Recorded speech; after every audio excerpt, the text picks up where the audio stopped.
Hello friends, live अवाज proper आवे छे? बधा जोई लेजो। एक वखत मने मैसेज कर नाखजो। Good morning. एज्युमोल में आप सौનું हार्दिक स्वागत छे। અને પીએસઆઈ અને કોન્સ્ટેબલના 2026ના અભિયાન અંતર્ગત તમે મારી પાસેથી હિસ્ટ્રી ભણવાના છો।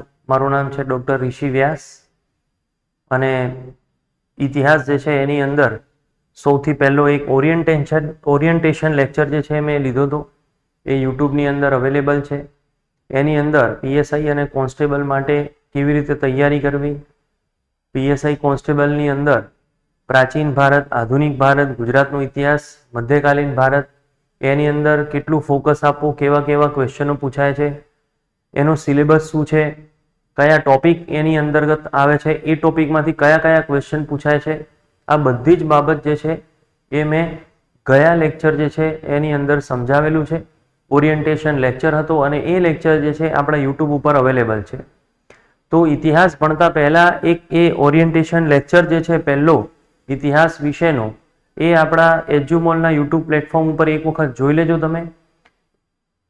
एनी अंदर तमने आइडिया आई जशे कि इतिहासनी अंदर कया कया टॉपिक छे, केवी रीते एनी तैयारी करवानी छे अने ए टॉपिकमांथी केवी रीतना क्वेश्चन पूछाय छे अने जूनी परीक्षाओनी अंदर केवा केवा क्वेश्चन जे छे आई चूकेला छे अने आपणी स्ट्रेटेजी शुं छे भणवानी एनी चर्चा हूँ ए लेक्चर जे छे एनी अंदर करी चूकेलो छुं।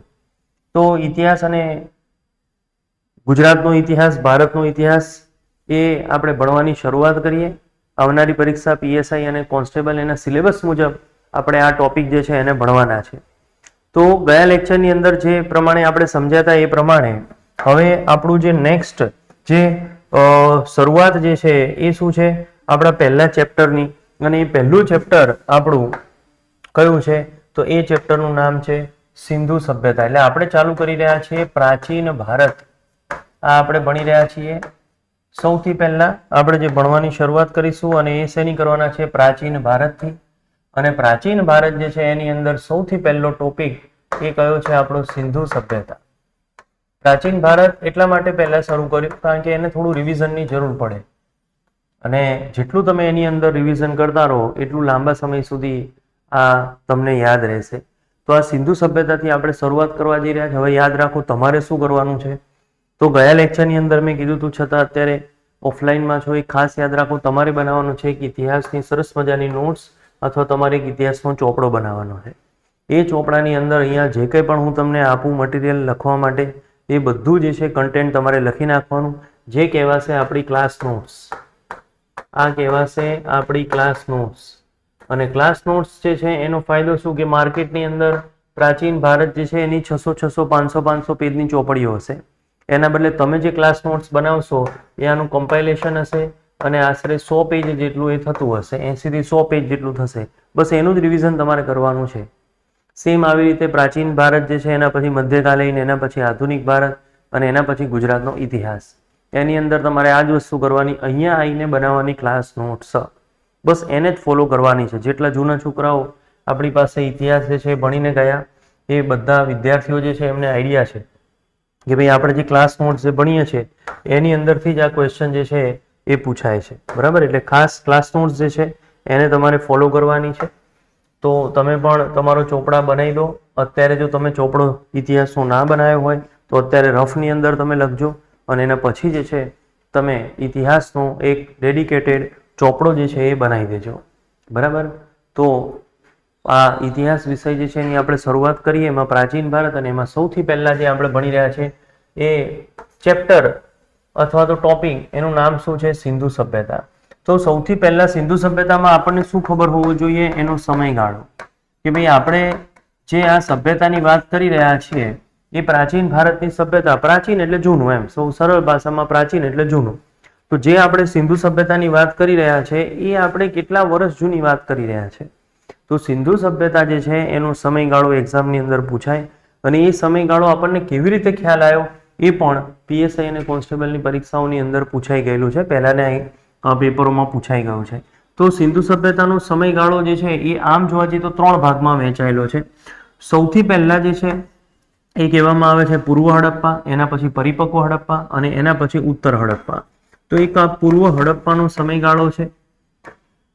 એના પછી જોવા જઈએ તો પરિપક્વ હડપ્પાનો સમયગાળો છે. અને ત્યારબાદ જો જોવા જઈએ તો ઉત્તર હડપ્પા જે છે આ સમયગાળો છે. એમાંથી મેઇન જે આપણે યાદ રાખવાનું છે આ પરિપક્વ હડપ્પા. પરિપક્વ એટલે શું? એની સૌથી બેસ્ટ કક્ષાએ પકવેલું એમ. પરિપક્વ એટલે આપણે શું કે ભાઈ ભાત પાકી ગયા.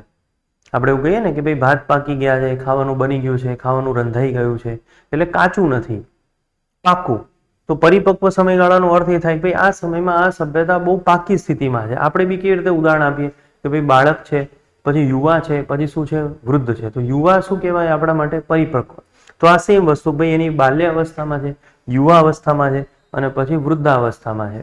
તો આ પરિપક્વ સમયગાળો ખાસ યાદ રાખવાનો એ છે ઈસવીસન પૂર્વે 2350 થી લઈને ઈસવીસન પૂર્વે 1750. આ બંને તમે યાદ ના રાખો તો ચાલે, પણ પરિપક્વ હડપ્પાનો સમયગાળો યાદ રાખવાનો. કોઈ તમને ડાયરેક્ટ એવો ક્વેશ્ચન પૂછે કે ભાઈ સિંધુ સભ્યતા જે છે એનો સમયગાળો કયો? તો આ જ બોલવાનો, 3 નહીં કહેવાના, આ જ કહેવાનો. ભાઈ એનો સમયગાળો આશરે ઈસવીસન પૂર્વે 2350 થી લઈને કેટલો છે? ઈસવીસન પૂર્વે 1750. આ એનો સમયગાળો છે. આના પહેલાનું જે છે એ કહેવાય છે પૂર્વ હડપ્પા. આશરે જો જોવા જઈએ તો ઈસવીસન પૂર્વે 3500 થી લઈ અને ઈસવીસન પૂર્વે આ 2350 નો સમયગાળો જે છે પૂર્વ હડપ્પા કહેવાય. એના પછી આ ઈસવીસન પૂર્વે 1750 થી લઈ ઈસવીસન પૂર્વે 1600 સુધીનો આશરે જે સમયગાળો જે છે એ કહેવાય ઉત્તર હડપ્પા. પણ મેઇન જે આપણે યાદ રાખવાનું છે એ કયું યાદ રાખવાનું છે? પરિપક્વ હડપ્પા. હવે બીજી એક મહત્વની વસ્તુ એ ખાસ આ યાદ રાખવાની કે ભાઈ આ પરિપક્વ સમયગાળો જે છે એનો તો આપણને આઈડિયા આવ્યો કે ભાઈ આ સમયગાળો જે છે એનો પરિપક્વ સમયગાળો છે, પણ એની જાણકારી આપણને કેવી રીતે મળી? આ સમયગાળાની જાણકારી જે છે આપણને કેવી રીતે મળે છે? તો સિંધુ સભ્યતાની આ સમયગાળાની જાણકારી એ આપણને કાર્બન ડેટિંગ પદ્ધતિથી મળે છે. કાર્બન ડેટિંગ પદ્ધતિ, જેને રેડિયો કાર્બન ડેટિંગ પદ્ધતિ તરીકે પણ ઓળખવામાં આવે છે. એને એવું પણ કહેવાય છે કે ભાઈ આ રેડિયો કાર્બન ડેટિંગ પદ્ધતિ છે. રેડિયો કાર્બન ડેટિંગ પદ્ધતિ જે છે એનાથી આપણને ખબર પડી. હવે આ રેડિયો કાર્બન ડેટિંગ પદ્ધતિ શું છે? તો કોઈ પણ ગ્રહો, ઉપગ્રહો જે છે, પથ્થર છે, ઝાડ છે, આ બધા જે છે, ઇવન કોઈ હાડકા આપણને મળે, કોઈ અશ્મિઓ આપણને મળે, બરાબર, એ માટી જે છે એ બધાની અંદર પૃથ્વી ઉપર કાર્બન અવેલેબલ હોય. કોઈ બી તત્વ છે, ઘટક છે, એ બધાની અંદર આપણને કાર્બન મળે.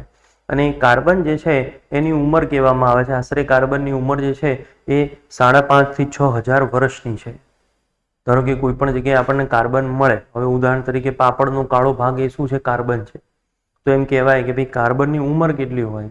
તો એ હોય છે 6000. આપણને એવું લાગે કે ભાઈ પાપડ સળગે, કાળો કાર્બન જે છે એ સળગે, પણ એ વાતાવરણની અંદર ભળી જાય. એ આખી એની રિસાયકલિંગ પ્રોસેસ છે. અહીંયાથી અહીંયા ભળે, ત્યાંથી પાછું વરસાદના પાણીથી પૃથ્વી ઉપર આવે, પાછું એ જમીનમાં જાય, એ આખી એની પ્રોસેસ છે. એને કાર્બન સાયકલ કહેવાય. ખબર છે? તમે સાંભળ્યું હશે કાર્બન સાયકલ, નાઇટ્રોજન સાયકલ, આ બધી સાયકલ આવે. તો કાર્બન સાયકલ છે. કહેવાય કે કાર્બન બને એટલે પૃથ્વી ઉપર 6000 વર્ષ સુધી એ રહે. તો એ કાર્બન આપણને મળે તો એની ઉંમર નક્કી કરવામાં આવે. એના ઉપરથી આપણને આઈડિયા આવી જાય.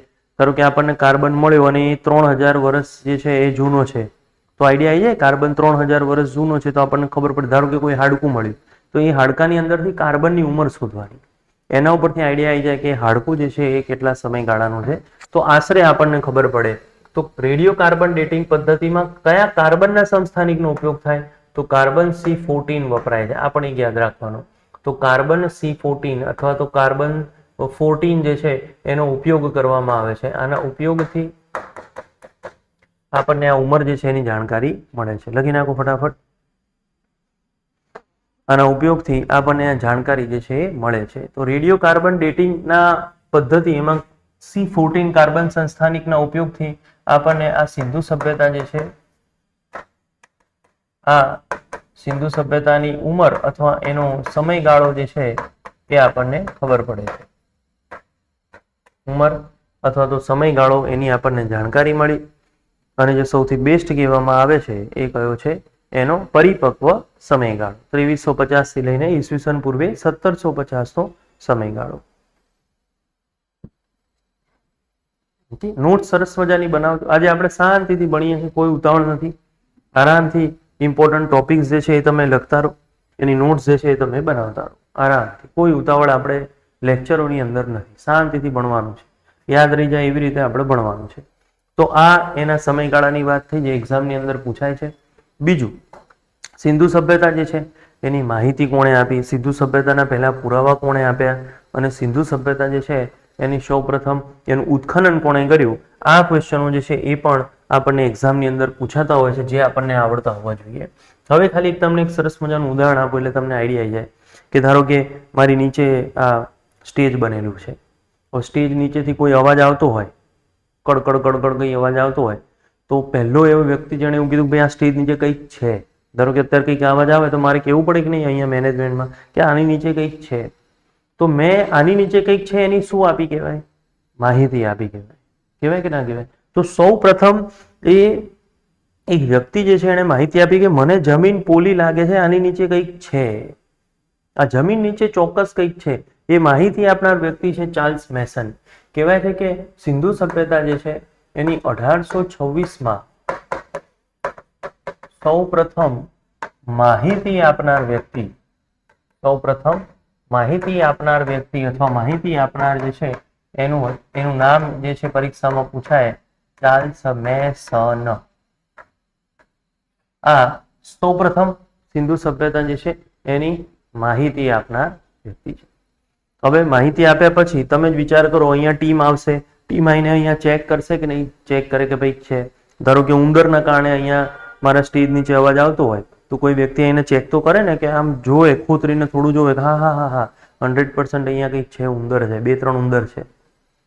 તો આવી રીતે સૌ પ્રથમ વખત પુરાવા આપ્યા કહેવાય. પુરાવા એટલે ધારો કે ઉંદરના ફોટા પાડીને બતાવે કે ના બતાવે, જો ભાઈ મેં જોયું, તો એને શું કહેવાય? પુરાવા કહેવાય. તેમાં એવું કહેવામાં આવે છે કે 1856માં 1856 ની અંદર એવું કહેવામાં આવે છે કે ભાઈ કરાચીથી લાહોર જે છે એ લાહોર એક રેલવે લાઈન બનતી હતી. એ જે રેલવે લાઈન જે છે એના જે આર્કિટેક્ટ હતા એ આર્કિયોલોજી જે છે એની અંદર પીએચડી હોલ્ડર હતા. બરાબર, એની અંદર પીએચડી હોલ્ડર હતા આર્કિયોલોજીની અંદર.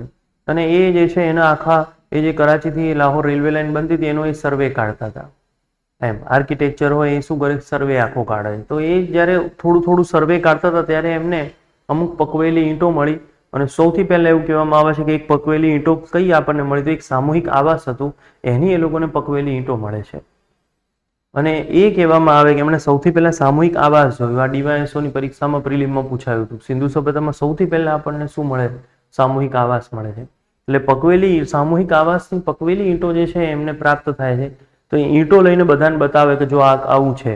તો મેં તમને કીધું એ પ્રમાણે સ્ટેજ નીચેથી ઉંદર મળે તો કેવું તો પડે ને કે જો આ રહ્યું, આ ફોટા જો આ રહ્યું, ઉંદર નીચે જ છે.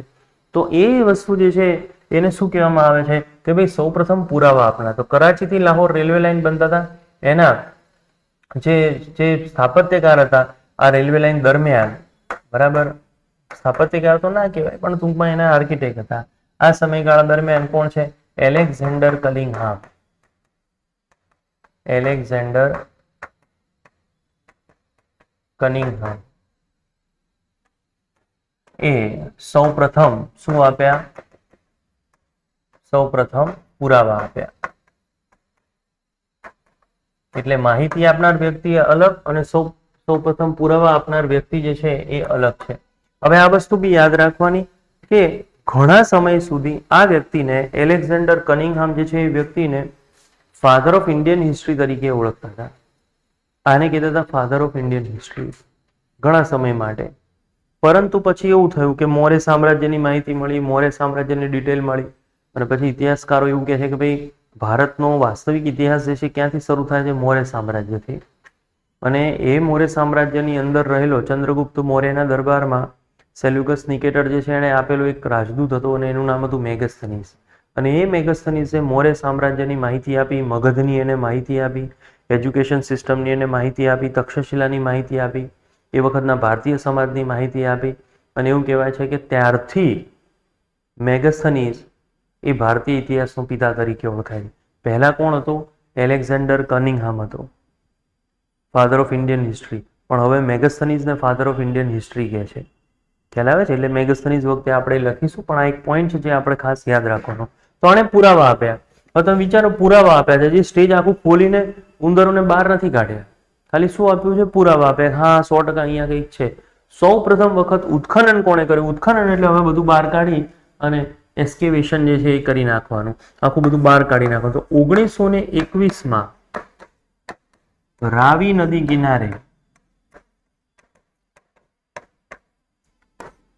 પાકિસ્તાનમાં હડપ્પા સ્થળ જે છે સૌ પ્રથમ ઉત્ખનન થયું.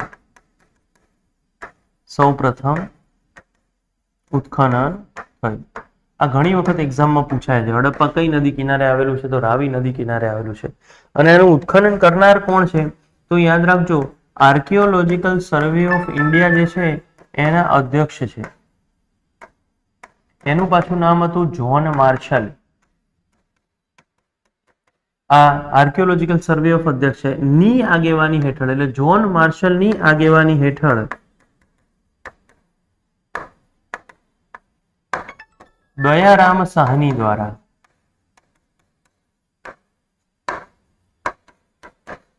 સૌ પ્રથમ ઉત્ખનન જે છે એ થાય છે. દયારામ સાહની દ્વારા સૌ પ્રથમ શું થાય છે? આનું ઉત્ખનન જે છે એ થાય છે. તો આ વસ્તુ જે છે એ આપણે ખાસ યાદ જે છે એ રાખવાનું.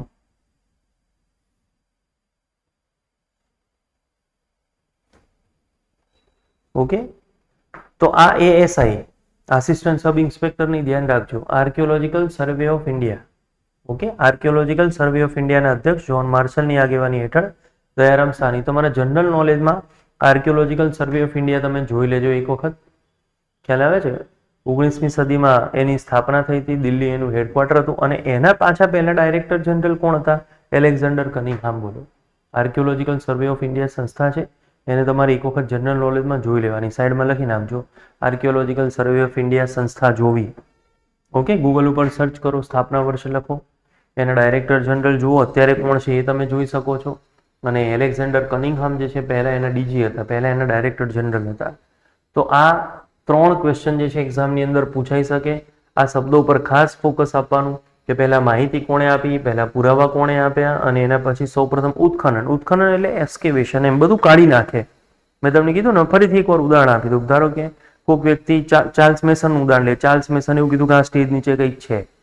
ઓકે, પછી થોડું સ્ટેજ તોડી અને ફોટા પાડ્યા કે હા હા 100% સ્ટેજ નીચે કંઈક પ્રાણી ઉંદર ગુંદર જેવું કંઈક દેખાય છે. એવું કહેનાર કોણ કહેવાય?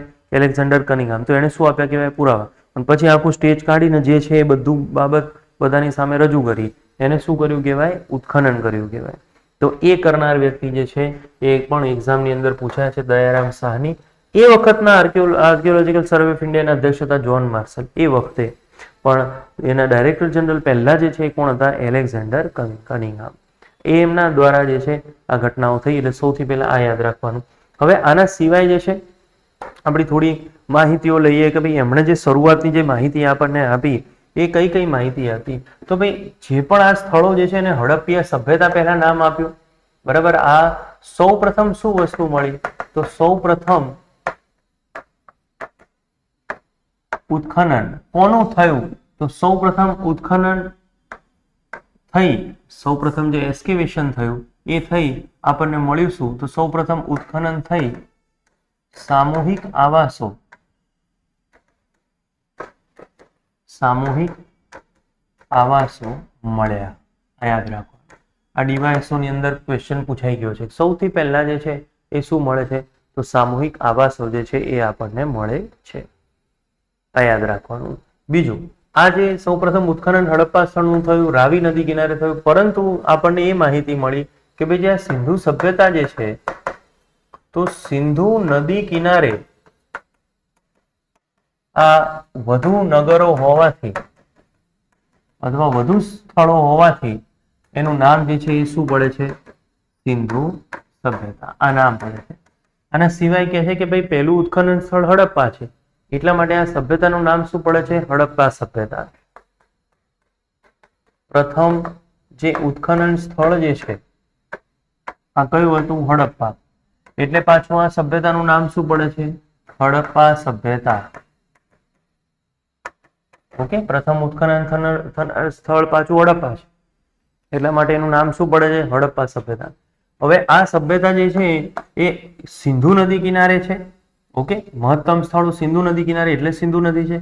અને આશરે જો જોવા જઈએ તો 12 થી 13 લાખ વર્ગ કિલોમીટરની અંદર એ વહેંચાયેલી છે. 12 થી 13 લાખ વર્ગ કિલોમીટરમાં શું છે? એનું ક્ષેત્રફળ છે. હવે એની સમકાલીન સભ્યતાઓ પણ આપણને મળી છે કે ભાઈ આ જે સભ્યતા છે તો સિંધુ સભ્યતાની સમકાલીન સભ્યતાઓ કઈ છે અથવા એના પહેલાથી પણ કઈ છે? તો યાદ રાખજો, વિશ્વની પ્રથમ સભ્યતા જે છે જે હતી એનું નામ છે મેસોપોટેમિયા. ઓકે, આ અત્યારનું થાય ઈરાક. ઓકે, અને આ કઈ યુક્રેટિસ નદી કિનારે હતું. તો આ વિશ્વની પહેલી સભ્યતા છે એ એની સમકાલીન સભ્યતા કહેવાય. સિંધુ સભ્યતાના સમયમાં છે પણ એનો જન્મ સિંધુ કરતા કેવો થયો છે? પહેલા. ઉદાહરણ તરીકે તમારા બધાના હું સમકાલીન થઉં ધારો કે, ઓકે, તો મારો જન્મ તમારા કરતા પહેલા થયો હોય કે ના હોય? મારો જન્મ તમારા કરતા પહેલા થયો છે પણ આપણે સમકાલીન તો છીએ કે ના થઈએ? આઈડિયા આવે છે? તો વસ્તુ આ કે છે કે ભાઈ એની સમકાલીન સભ્યતા કઈ છે? મેસોપોટેમિયા. પણ એ પાછી વિશ્વની સૌથી જૂની સભ્યતા છે. ખ્યાલ આવે છે? તો આ એક યાદ રાખવાનું કે ભાઈ એની સમકાલીન સભ્યતા જે છે એ પાછી વિશ્વની સૌથી જૂની સભ્યતા છે. એ શું છે? મેસોપોટેમિયા. તો વસ્તુ એ છે કે જે આ 12 થી 13 લાખ વર્ગ કિલોમીટર ક્ષેત્રફળ જે છે એ ક્ષેત્રફળ કેવું કે મેસોપોટેમિયા કરતા વધુ છે. તો આના કરતા નાના ક્ષેત્રફળમાં હતું મેસોપોટેમિયા. હતું સિંધુ કરતા કેવું? જૂનું. આઈડિયા આવે છે? સિંધુ સભ્યતા કરતી જૂની સભ્યતા કે વિશ્વની સૌથી જૂની સભ્યતા મેસોપોટેમિયા. આઈડિયા આવે છે? પરંતુ એનું ક્ષેત્રફળ જે છે એ સિંધુ કરતા કેવું છે? નાનું છે. ખાલી એક ઉદાહરણ આપું. ધારો કે તમારા કરતા હું જૂનો છું. ઉદાહરણ તરીકે તમારો જન્મ 1995 માં થયો હોય ને મારો, ખાલી ઉદાહરણ આપું છું, ધારો કે હું 1960 માં જન્મ્યો હોઉં તો તમારા કરતા મારું જન્મ જૂનો છે.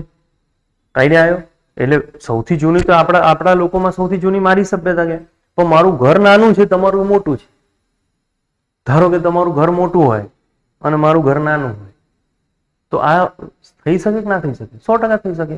તમારા કરતા હું મોટો છું પરંતુ મારું ઘર કેવું હતું? નાનું છે. એમ ત્યારથી હું નાના ઘરમાં રહું, તમે મોટા ઘરમાં રહો. તો આ વસ્તુ આ છે કે 12 થી 13 લાખ વર્ગ કિલોમીટર સિંધુ સભ્યતાનું ક્ષેત્રફળ છે. ખ્યાલ એ મેસોપોટેમિયા કરતા કેવું છે? વધારે છે. ઓકે, પરંતુ આ બંનેમાં સૌથી જૂની સભ્યતા પાછી ગઈ મેસોપોટેમિયા. જે આગળ ભણવામાં હજી મેસોપોટેમિયાની થોડી ડિટેલ જે છે એ આવશે. બીજું, સિંધુ નદી કિનારે છે, એનું ક્ષેત્રફળ છે. ભારતની અંદર જો સિંધુ સભ્યતાની જો વાત કરીએ તો એ ભારતની અંદર સિંધુ સભ્યતા કેવું છે? ઉત્તરથી દક્ષિણની અંદર તમે જુઓ તો આશરે 1100 કિલોમીટર જે છે. ઓકે, અને પૂર્વ પશ્ચિમની જો તમે વાત કરો, જો આ વર્ગ કિલોમીટરમાં છે અને આ શેમાં છે? કિલોમીટરમાં છે. પૂર્વ પશ્ચિમની અંદર જો તમે વાત કરો તો એ 1600 કિલોમીટર છે. તો એવરેજ સિંધુ સભ્યતાની જો વાત કરીએ તો ભારતમાં પૂર્વ પશ્ચિમ અથવા પશ્ચિમ પૂર્વ કરવો તો એ પણ ચાલે. પૂર્વ પશ્ચિમ પહોળાઈ જે છે એ કેવી છે? વધુ છે. ઓકે, ભારતમાં આ પૂર્વ પશ્ચિમ પહોળાઈ એની કેવી છે? વધારે છે. અને ઉત્તર દક્ષિણ લંબાઈ કેવી છે? ઓછી છે. 1100 છે. પૂર્વ પશ્ચિમ કેવી છે? 1600. આપણે હમણાં સિંધુ સભ્યતાની બાઉન્ડ્રી જોઈ રહ્યા છીએ. ઓકે, આપણે હમણાં બાઉન્ડ્રીઓ જે છે એ જોઈ રહ્યા છે. પણ આ એક પોઈન્ટ જે છે એ પણ તમારે ખાસ યાદ રાખી લેવા. આટલા સ્ક્વેર આખા પૃથ્વી ઉપર વાત થાય છે, એમ આખા ઓલ ઓવર વર્લ્ડ વાત થાય છે આ સિંધુ સભ્યતા. પણ આ ભારતની અંદર વાત થાય. ભારતમાં ભાઈ છે એ ઉત્તર દક્ષિણ કરતા પૂર્વ પશ્ચિમ પહોળાઈ જે છે એની કેવી છે? વધારે છે. એક વસ્તુ યાદ રાખવાની. અને સિંધુ સભ્યતાનો કોઈ ભારતમાં આકાર પૂછે અથવા તો ઓવરઓલ સિંધુ સભ્યતાનો આકાર પૂછે તો આકાર પીઝા જેવો છે, ત્રિભુજ આકાર છે. ઓકે, આકાર કેવો છે એનો? ત્રિભુજ આકાર છે. એટલે ધારો કે તમને ખબર છે ને પીઝા કટ કર્યો હોય તો કેવું લાગે? એવો આકાર છે, આવો આકાર છે. સિંધુ સભ્યતામાં જે સ્થળો આપણને મળ્યા છે એ સ્થળોનો ઓવરઓલ આપણે એરિયા જો જોઈએ આકાર, જેમ કે ભારતનો આકાર તમને યાદ છે કે નહીં? ગુજરાતનો આકાર આપણને યાદ હોય કે ના હોય કે ભાઈ ગુજરાતનો આકાર કેવો, ભારતનો આકાર કેવો? એમ સિંધુ સભ્યતાનો આકાર ત્રિભુજાકાર છે. બરાબર, આ યાદ રાખવાનું.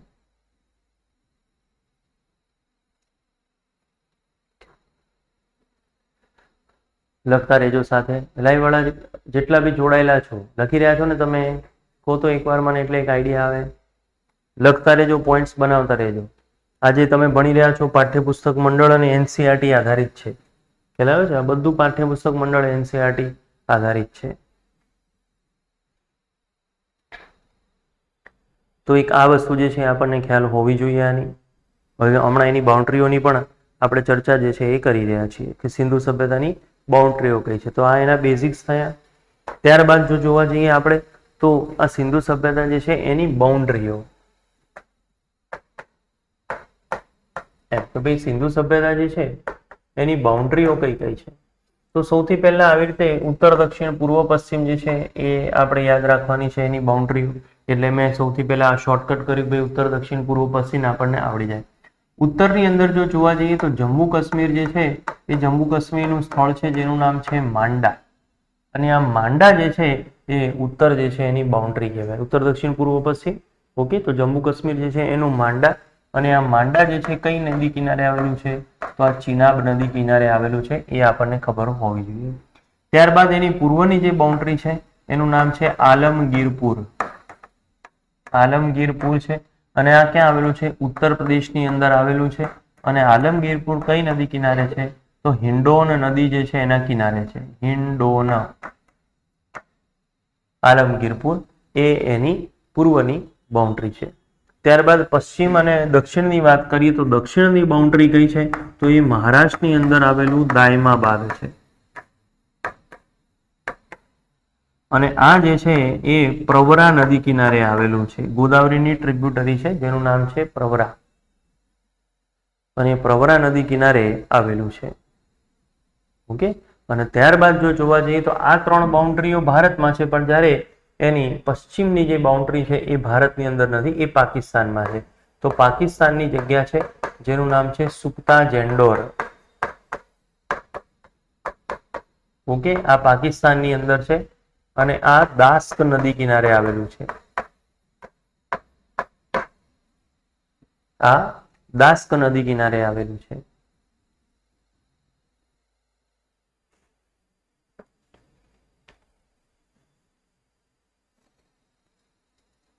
ઓકે,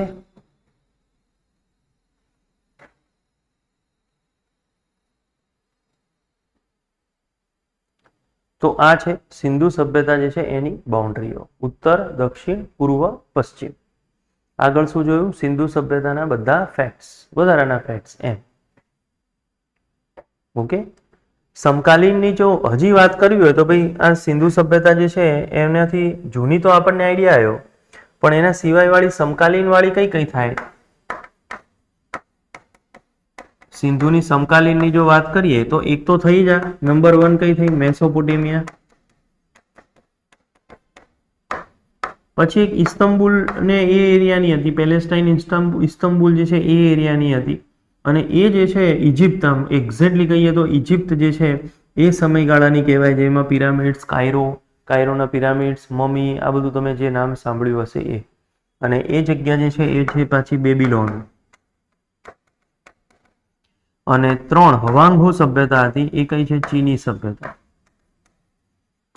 હવાંગહો નદી કિનારે હતી, જેને હવાંગહો સભ્યતા તરીકે પણ ઓળખવામાં આવે છે, ચીની સભ્યતા. તો સિંધુ સભ્યતાની આ સમકાલીન સભ્યતા છે, મેસોપોટેમિયા વાળી, બેબીલોન વાળી, અને બીજી કઈ છે? ચીની સભ્યતા. આ યાદ રાખવાનું. મેસોપોટેમિયા એટલે ઈરાક વાળી, બેબીલોન જે છે એ ઇજિપ્ત વાળી, અને ચીની સભ્યતા આ છે. અને ઘણા લોકો એમ કહે છે કે મેસોપોટેમિયા નાઇલ નદી કિનારે છે, નાઇલ નદી કિનારે છે. તો યુક્રેટિસ જો ના આપેલું હોય ઓપ્શનની અંદર તો પછી નાઇલ ટીક કરવાનું, નહીં તો યુક્રેટિસ પહેલા ટીક કરવાનું. આ બધા બહુ મિસ્ટેક કરે છે. બહુ સરળ જે ભણતા હોય ને એ આવું કરે, એમ કે ભાઈ મેસોપોટેમિયા કઈ નદી કિનારે આવેલું, તો પહેલેથી એવું કહી દે નાઇલ નદી. એવું નથી ભાઈ. પહેલા જે ટીક થાય એ કઈ ટીક થાય? યુક્રેટિસ. એ ઓપ્શનમાં ના હોય તો પછી કઈ આવે? નાઇલ નદી કિનારે. આવું છે આમાં. તો આ એની સમકાલીન કહેવાય અને એમાં પાછી સૌથી જૂની કઈ થઈ તો મેસોપોટેમિયા. આ વિશ્વની સૌથી જૂની સભ્યતા. ઓકે, વિશ્વની સૌથી જૂની સભ્યતા એટલે કઈ થઈ પાછી મેસોપોટેમિયા. તો આ જે છે એ આપણને વસ્તુ જે છે એ યાદ હોવી જોઈએ. બરાબર. તો આ શું થઈ જાય છે, એની બાઉન્ડ્રીઓ થઈ જાય છે. હવે જે કરવાનું છે આની અંદર તમે જુઓ, સૌથી પહેલા સિંધુ સભ્યતાની અંદર આપણે શું કર્યું?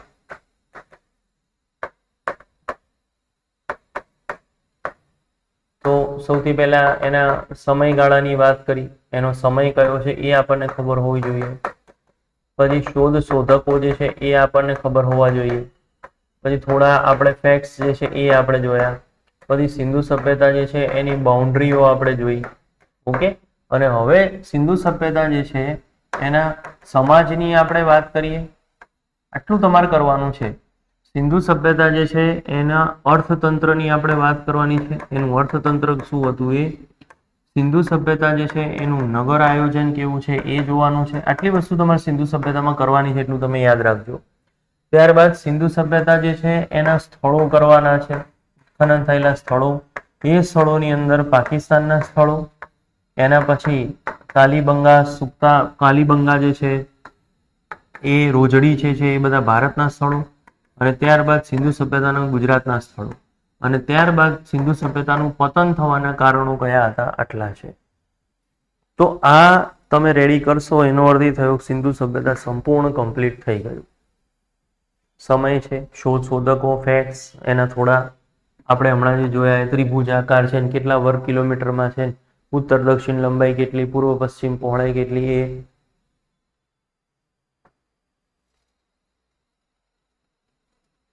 ઓકે.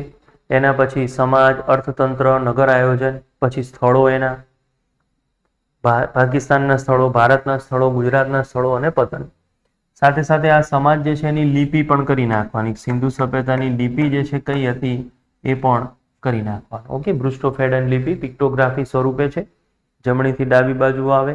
ભારતની બ્રાહ્મી જે છે એને મળતી આવે, ચિહ્નો સ્વરૂપે છે, એટલે હજી સુધી ઉકેલાઈ નથી. સૌ પ્રથમ વખત ઉકેલાઈનો પ્રયત્ન કોણે કર્યો, શું કર્યો, કયા ભારતીય પ્રયત્ન કર્યો, એની ચર્ચા જે છે હમણાં આપણે કરવા જશું થોડા સમય પછી. તો એ બાબત ઉપર જ આપણે આવીએ. હા, લખતા હોય તો લખી નાખજો શું શું છે આમાં.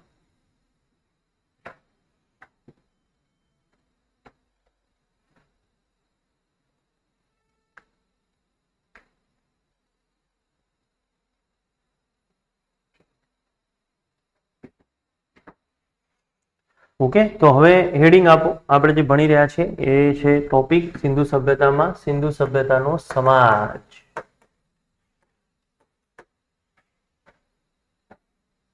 સિંધુ સભ્યતા જે છે એનો સમાજ. એક બ્રીફિંગ આપી દઉં, એક હાઇલાઇટ્સ તમને આપી દઉં કે ભાઈ સમાજ પિતૃસત્તાત્મક છે કે માતૃસત્તાત્મક એ કરવાનું.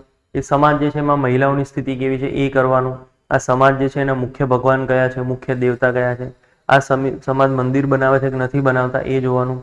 આ સમાજ શાકાહારી છે કે માંસાહારી એ જોવાનું. સિંધુ સભ્યતાનો સમાજ જે છે એનું પવિત્ર પ્રાણી કયું છે, ખ્યાલ આવે છે, એ જોવાનું. આ સમાજ જે છે શાકાહારી માંસાહારી સિવાય એની દફન વિધિ કેવી હોય છે એ જોવાની. બરાબર. એના ભગવાનનું વર્ણન છે, મુખ્ય ભગવાન પશુપતિનાથ એનું વર્ણન છે. તો ડીવાયએસઓની એક પરીક્ષા ગઈ હતી, આઈ થિંક 2021-22ની ગઈ હશે, અને એની અંદર પ્રિલિમમાં એવું પૂછાયું હતું કે જે પશુપતિનાથ એમના જે મુખ્ય ભગવાન છે એમને આદ્ય શિવ કોણે કીધા. કોણે એવું કીધું કે પશુપતિનાથ એ સમયના શંકર ભગવાન છે, શિવ છે. આવું કેનાર કોણ છે? આવું પ્રિલિમ જે છે એની અંદર જે છે એ પૂછાયું છે. ઓકે, આ જે છે એ ક્વેશ્ચન જે છે આપણને એક્ઝામની અંદર પૂછાય છે. તો સિંધુ સભ્યતા જે છે એના સમાજની જો આપણે વાત કરીએ તો સમાજ સૌથી પહેલા તો માતૃસત્તાત્મક છે, આ યાદ રાખવાનું. સિંધુ સભ્યતાનો સમાજ જે છે એ કેવો છે? માતૃસત્તાત્મક છે. મોસ્ટ આઈએમપી છે આપણા માટે. આ સમાજ જે છે એ કેવો છે? માતૃસત્તાત્મક.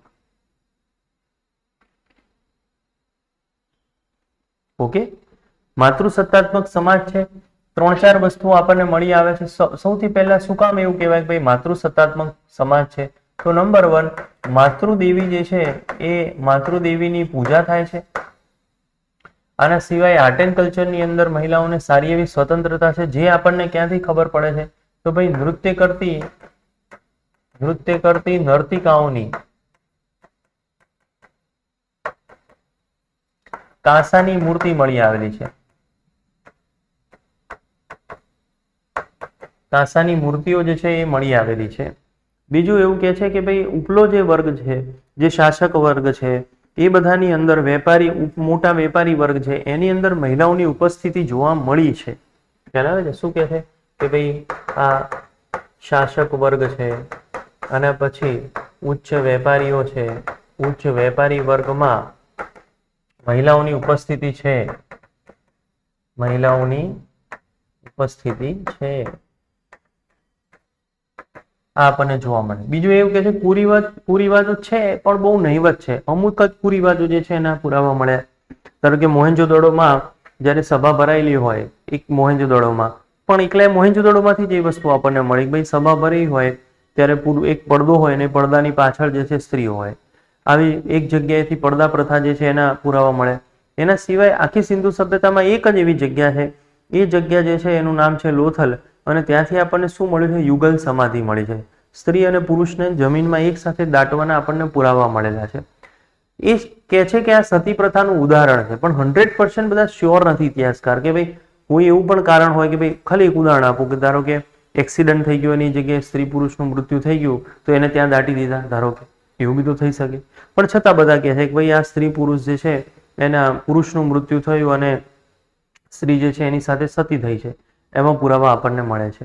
તો લોથલમાંથી સતી પ્રથાના પણ એ છે કેવા? નહિવત છે, બહુ ઓછા છે, બહુ રેર છે. તો કુરિવાજો જે છે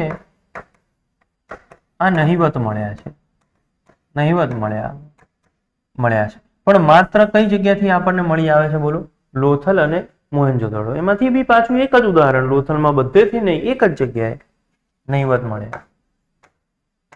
છે ખરા. એ અપવાદ આપણે જોઈશું, પણ એ પછી ચર્ચા કરીએ. અથવા તો લખવું હોય તો અહીંયા લખી જ નાખજો. અપવાદ જે છે એમાં આ જે લોથલ જે છે ત્યાંથી શું સતી પ્રથાનું પ્રમાણ મળ્યું છે, સતી પ્રથાનું. અને જે મોહેંજો-દડો છે ત્યાંથી આપણને પડદા પ્રથા એના પુરાવા જે છે એ મળ્યા છે. બહુ નહિવત છે, રેર છે, એક જ જગ્યાથી. એમ ધારો કે ખાલી એક ઉદાહરણ આપો, આપણને કોઈ એમ કે દહેજ પ્રથા છે તો આપણે કહીએ ના નથી, પણ છતાં અમુક જગ્યાએ રેર જો જોવા જાઓ તો યુપી છે, બિહાર છે, રાજસ્થાન, એમાં અમુક જગ્યાએ આપણને જોવા મળે છે. ખ્યાલ આવે છે? આપણે એમ કહીએ કે ના બાળકી દૂધ પીતું તો અહીંયા નથી, પણ તમે જુઓ ક્યારેક ને ક્યારેક વર્ષે ક્યાંક ને ક્યાંક તો એવું એકાદી ઉદાહરણ અથવા 10 વર્ષે એકાદ વખત તો આપણને ક્યાંક ને ક્યાંક દેખાય.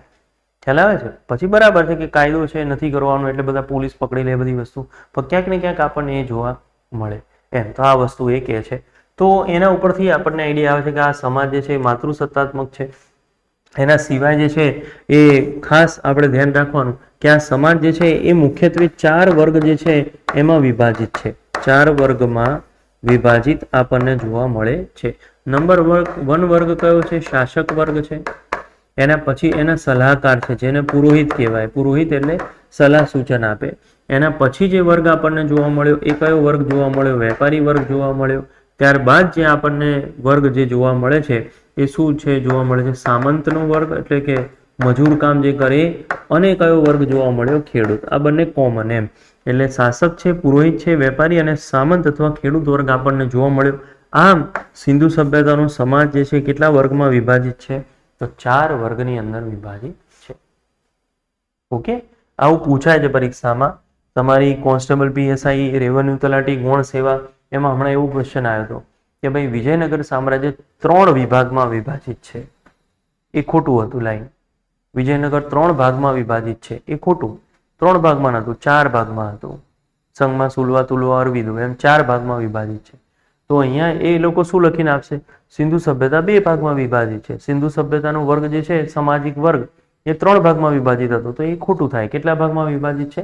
4 ભાગમાં વિભાજિત છે. સમાજ કેવો છે? માતૃસત્તાત્મક. આઈડિયા આવે છે? કોઈ જગ્યાએ મહિલાએ શાસન કર્યું એવા પુરાવા નથી મળ્યા, પણ નથી બી એવા પુરાવા નથી મળ્યા. ખ્યાલ આવે છે કે કોઈ જગ્યાએ મહિલાનું શાસન નહોતું જ એવા બી કોઈ પુરાવા નથી મળ્યા, અને કોઈ જગ્યાએ મહિલાએ શાસન કર્યું તો એવા બી પુરાવા નથી.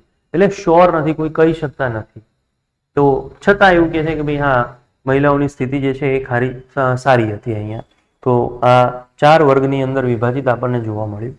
ત્યારબાદ અહીંયા આપણને શું પૂછાય છે, તો સિંધુ સભ્યતા જે છે એના લોકો જે છે એ આધ્યાત્મિક છે. આધ્યાત્મિક આપણને જોવા મળે. ઓકે, અને આ સિંધુ સભ્યતા જે છે એમના મુખ્ય ભગવાન જે છે એ કયા છે, તો યાદ રાખવાના પશુપતિનાથ.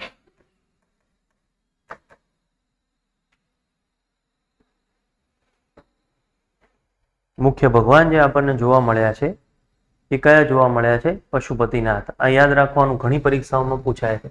અને એ પશુપતિનાથ જે મુખ્ય ભગવાન છે એમનું થોડું વર્ણન યાદ રાખો. એમના માથે જે છે એ આપણને શિંગડા જોવા મળે છે.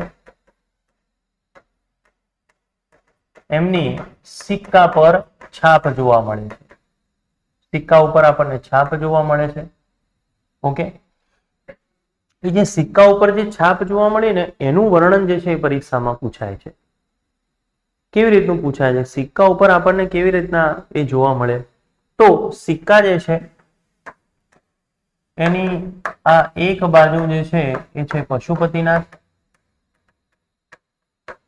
એ પશુપતિનાથ કેવા બતાયા છે? એમના માથે શિંગડા, એ તો આપણે જે ચર્ચા કરીએ, માથે શિંગડા બતાયા છે, અને બંને હાથમાં બંગડી બતાવી છે. આજુબાજુ જે છે આજુબાજુ પશુઓ બતાયા છે. બીજું શું છે? સિક્કાની બીજી બાજુ, સિક્કાની બીજી બાજુ કોઈ એક શૃંગી પશુ છે. કોઈ એક શૃંગી પશુ જે છે એ બતાવ્યો, પ્રાણી, એમ એક શિંગડા વાળો પ્રાણી જે છે કોઈ બતાવ્યો છે. આ આપણને એની સિક્કા ઉપર માહિતી જે છે એ જોવા મળે છે. માથે શિંગડા છે, સિક્કા ઉપર છાપ છે. બીજી મોસ્ટ આઈએમપી કે આ જ્હોન માર્શલે, આગળ આપણે ભણ્યા તે વ્યક્તિ, આર્કિયોલોજીકલ સર્વે ઓફ ઇન્ડિયાના અધ્યક્ષ હતા. જ્હોન માર્શલ એ આ પરીક્ષામાં પૂછાયું હતું, પશુપતિનાથને આદ્ય શિવ કીધા છે. આદ્ય શિવ એટલે આરાધ્ય, એમ જેની પૂજા કરે છે. તો સિંધુ સભ્યતા જેની પૂજા કરે છે એ શિવ કીધા છે, એમ કે ભાઈ એ તો એ વખતના શિવ છે. આ આપણને પરીક્ષાની અંદર પૂછાયું હતું કે કોણે એમને આદ્ય શિવ જે છે એ કીધા છે. ડીવાયસોની અંદર આ પરીક્ષામાં પ્રશ્ન આપણને પૂછાયો હતો. એમને આદ્ય શિવ કીધા છે. મુખ્ય ભગવાન જે છે એ કયા છે? પશુપતિનાથ. જોઈ લેજો, લખી નાખજો બધા પોઈન્ટ્સ.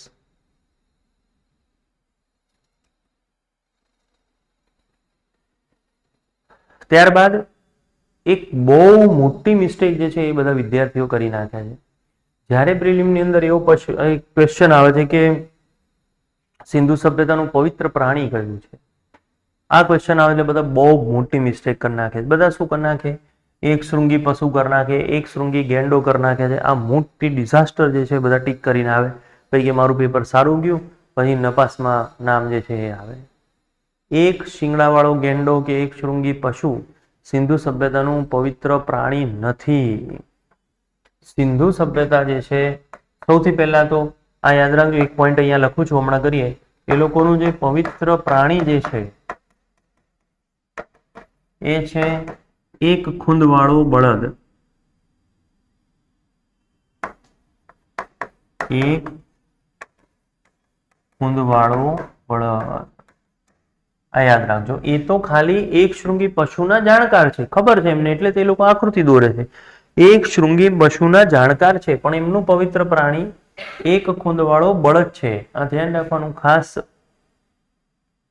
ઓકે, એક જે મેં અહીંયા પોઈન્ટ ખાલી રાખ્યો, તમે યાદ રાખજો. સિંધુ સભ્યતા ક્યારેય મંદિરો બનાવ્યા નથી, એટલે સિંધુ સભ્યતા મંદિરોથી અજાણ છે. ક્યારે પણ સિંધુ સભ્યતાએ મંદિરો બનાયા નથી. They were not aware of temples. મંદિર શું છે એ લોકોને કોઈ જ ખ્યાલ નથી. પવિત્ર પ્રાણી એ લોકોનું શું છે? એક ખૂંદવાળો બળદ. એ લોકોનું પવિત્ર વૃક્ષ જે છે એ શું હતું? પીપળો. આના સિવાય એ લોકો કંકુ સિંદૂરના જાણકાર હતા.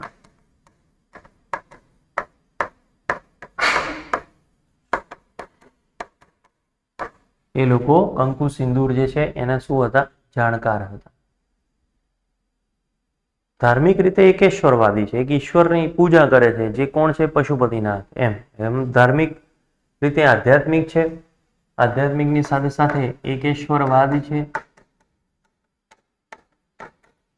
એક ઈશ્વરની પૂજા કરે છે જેનું નામ છે પશુપતિનાથ. માતૃપૂજા પણ કરે છે, માતાની સ્થિતિ સારી છે, મહિલાઓની સ્થિતિ સારી છે.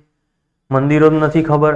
પવિત્ર પ્રાણી એક ખૂંદવાળો બળદ યાદ રાખવાનું ખાસ. એક શિંગડાવાળો પશુ કે ગેંડો જેને ટીક કરતા હોય એ લોકોને કરવા દેવાનું. સાચું આ છે, એક ખૂંદવાળો બળદ. પવિત્ર વૃક્ષ પીપળો છે. કંકુ સિંદૂરના શું છે? એ લોકો જાણકાર છે. આ સભ્યતા જે છે એ શાકાહારી પણ છે અને માંસાહારી પણ છે. શાકાહારી પણ છે અને વત્તા માંસાહારી પણ છે. આના સિવાય એ લોકો માટે મનોરંજન શું છે? તો મનોરંજન માટે આ લોકો એવું કરે છે કે પાસાનો ખેલ કરે છે. અને આ પાસાનો ખેલ અથવા તો કહેવાય છે શતરંજ. આ શતરંજ જે છે એ ક્યાંથી મળી આવેલું છે? તો આ લોથલથી મળી આવેલું છે. પાસાનો ખેલ કોઈ રમે છે જેને ઘણા લોકો શતરંજ કહે છે, ને એ આપણને ક્યાંથી મળી આવેલું છે? તો લોથલ જે છે ત્યાંથી મળી આવેલું છે. આના સિવાય જો જોવા જઈએ તો એ લોકો શિકાર પણ કરે છે. આના પછી એ લોકો નૃત્ય પણ કરે છે. અને આગળ આપણે ભણ્યા નૃત્ય કરતી નર્તિકાની કાંસાની મૂર્તિઓ જે છે આપણને ક્યાંથી મળી છે? મોહેંજો-દડો છે ત્યાંથી મળેલી છે.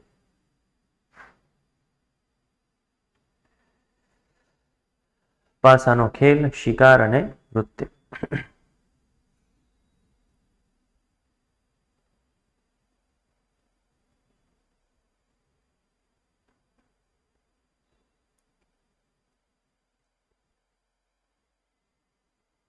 બરાબર, જોઈ લો એકવાર ફરીથી. બધા પોઈન્ટ જે છે તમારે ખાસ યાદ રાખવાના છે આમાં.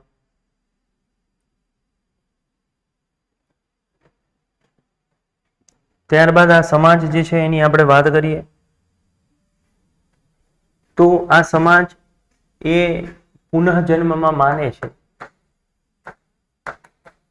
પુનઃજન્મમાં વિશ્વાસ છે. આ સમાજ જે છે એમની મુખ્ય પ્રવૃત્તિઓની જો વાત કરીએ તો મુખ્ય એમની પ્રવૃત્તિ જે છે એ કઈ છે? વેપાર છે. એ આર્થિક બાબતોની અંદર આપણે ચર્ચા કરીશું. અત્યારે આપણી મુખ્ય પ્રવૃત્તિ કઈ કહેવાય? બોલો, કોણ કહેશે?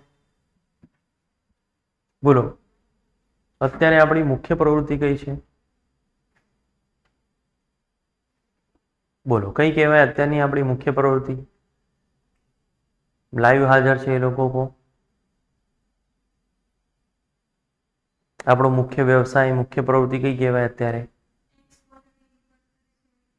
એગ્રીકલ્ચર જ છે. ઓકે, ઇકોનોમીની દ્રષ્ટિએ જોવા જઈએ તો આખા ભારતની મુખ્ય પ્રવૃત્તિ કઈ છે? એગ્રીકલ્ચર. અરાઉન્ડ 52 લોકો જે છે ભારતની કુલ જનસંખ્યાના 52 થી 51% લોકો જે છે એ કૃષિ સાથે જોડાયેલા. આઝાદી વખતે એનથી મોટો આંકડો 70-80% લોકો જે છે એ એગ્રીકલ્ચર સાથે જોડાયેલા. ઓન પેપર આપણી એક્ટિવિટી કઈ કહેવાય? હા, એ બરોબર કે ઉદ્યોગ છે, સેવા છે, એની અંદર આપણે બહુ ફટાફટ વધી રહ્યા છે, પણ છતાં આપણી મુખ્ય પ્રવૃત્તિ કઈ કહેવાય? ખેતી. પણ એ લોકોની મુખ્ય પ્રવૃત્તિ જુઓ, એ લોકોની મુખ્ય પ્રવૃત્તિ કઈ છે? વેપાર. આ યાદ રાખજો ખાસ.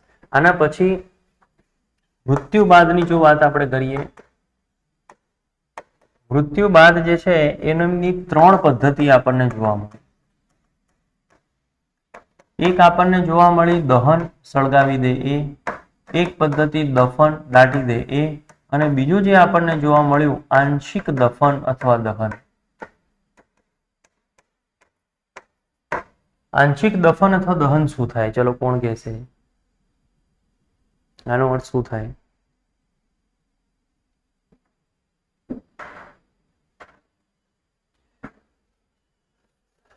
બોલો, શું થાય આંશિક દહન કે દફનનો અર્થ?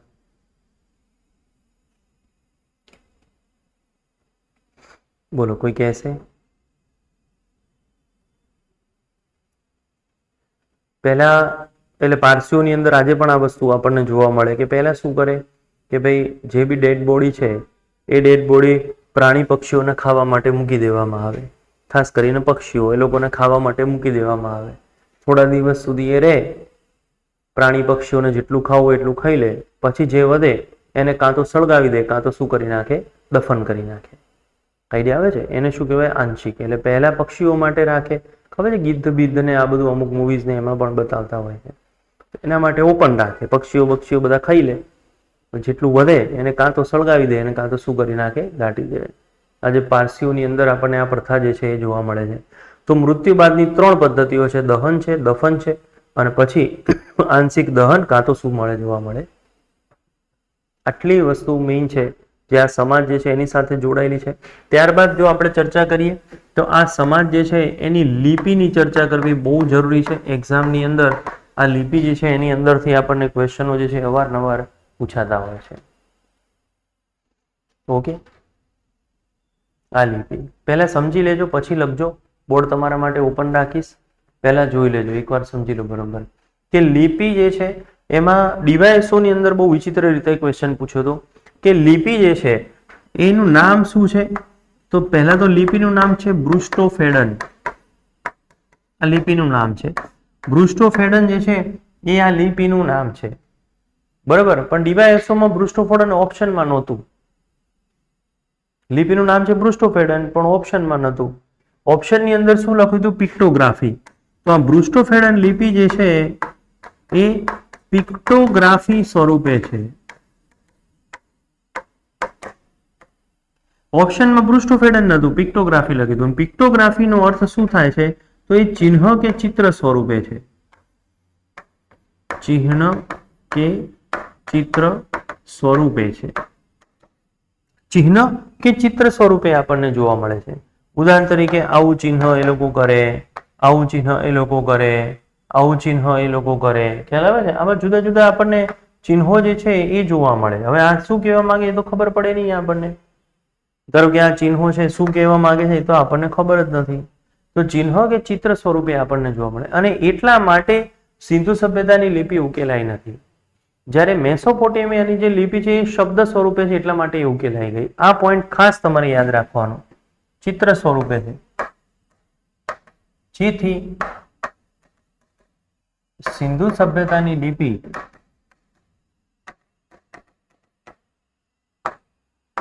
હજી ઉકેલાઈ નથી. પરંતુ મેસોપોટેમિયાની લિપિ શબ્દો સ્વરૂપે છે.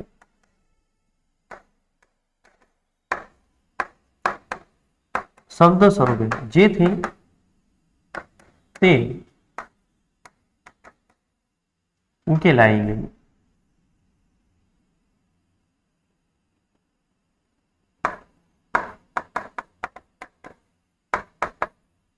આ યાદ રાખવાનું. તો આ વધારાનો એક ફેક્ટ છે. પહેલા તો આ સમજી લેજો અને આ આપણને ખબર હોવી જોઈએ. બાકી પછી જો જોવા જઈએ તો આ પિક્ટોગ્રાફી સ્વરૂપે છે. પછી જો આપણે જોવા જઈએ તો આ જે લિપિ છે એ કે છે કે ભારત જે છે એ ભારતની બ્રાહ્મીને મળતી આવે છે. અને એની બીજી એક ખાસિયત એ છે કે આની પ્રથમ લાઈન, ફર્સ્ટ લાઈન જે છે એની લખાય જમણીથી ડાબી, જમણીથી ડાબી, અને પછી સેકન્ડ લાઈન ક્યાં લખાય? ડાબીથી જમણી. અને આ ગોળ એમ આ થયા જ કરે. પછીની ત્રીજી લાઈન પાછી કઈ આવે? જમણીથી ડાબી, પછી ડાબીથી જમણી. એટલે આ લિપિ કેવી જોવા મળે? સર્પાકાર જોવા મળે આવી. ઓકે, એટલે કઈ કહે છે એને? સર્પાકાર. હવે એક્ઝામમાં આ 4 ઓપ્શન આપેલા હોય. સિંધુ સભ્યતાની લિપિ કઈ છે? પછી બૃષ્ટોફેડન, પિક્ટોગ્રાફી, સર્પાકાર. તો પહેલા કઈ ટીક કરવાની? બૃષ્ટોફેડન. પછી કે સિંધુ સભ્યતાની લિપિ કઈ છે? બૃષ્ટોફેડન ઓપ્શનમાં ના હોય તો કઈ કરવાની? પિક્ટોગ્રાફી. આ બંને ઓપ્શનમાં ના હોય તો જવાબ કયો આવે? સર્પાકાર. કોઈ વિદ્યાર્થીઓને આઈડિયા જ નથી આવતો. ધારો કે આ 3 ઓપ્શન આપ્યા એટલે પહેલા જઈને સીધું કરી આવે સર્પાકાર છે, એવું નહીં. એની લાઈન છે, એનું સિક્વન્સ છે. સિંધુ સભ્યતાની લિપિ કઈ છે તો પહેલા શું ટીક થાય? બૃષ્ટોફેડ. એ ઓપ્શનમાં નહોતું ડીવાયએસઓમાં એટલે શું આન્સર આવે? પિક્ટોગ્રાફી. આ બંને ઓપ્શનમાં ના હોય તો શું જવાબ આવે? સર્પાકાર. અચ્છા, હવે પિક્ટોગ્રાફી અને સર્પાકાર બે ઓપ્શનમાં હોય તો પાછું પહેલું કયું આવે? પિક્ટોગ્રાફી. કારણ કે એનો એ ભાગ છે. એટલે બૃષ્ટોફેડરની આપણી લાક્ષણિકતાઓ છે. હવે લખી નાખો બધી બાબત. અને પછી એક હોમવર્ક આપું છું તમને. લેક્ચર દરમિયાન થોડા હોમવર્ક પણ આપતો રહીશ અને એ તમે જોતા રહેજો, જેનાથી તમે બુક ઓપન કરો, જેથી તમે ગૂગલ ઉપર સર્ચ કરો, ક્યુરિયોસિટી વધતી જાય, ભણવાની મજા આવે થોડી. નોટ સિવાય ચોપડી જે છે તમારે વાંચવાની નથી, પણ હોમવર્ક માટે તો ચોપડી ઓપન તો કરી શકાય કે ના કરી શકાય એમ.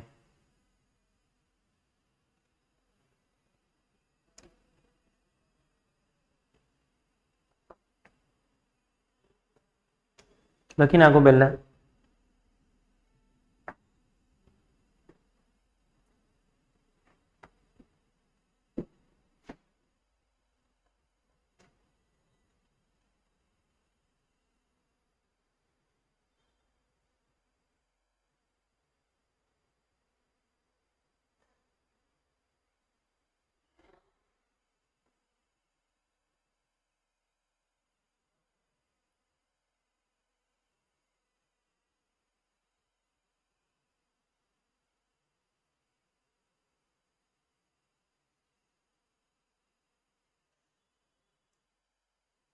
બૃષ્ટોફેડન લિપિ છે અને હોમવર્કમાં આ લિપિ ઉકેલવાનો સૌપ્રથમ પ્રયત્ન કોણે કર્યો હતો અને પ્રથમ ભારતીય વ્યક્તિ જેણે આ લિપિ ઉકેલવાનો પ્રયત્ન કર્યો હતો, એ આપણું હોમવર્ક છે.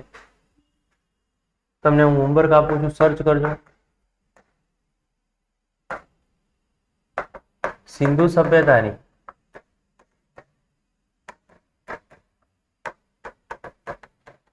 લિપિ ઉકેલવાનો સૌ પ્રથમ પ્રયત્ન કરનાર. ઓકે, આ હોમવર્કમાં જોઈ લો. અને ત્યારબાદ પ્રથમ ભારતીય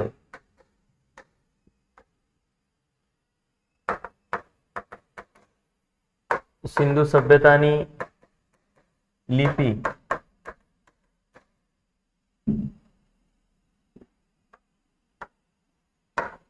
ઉકેલવાનો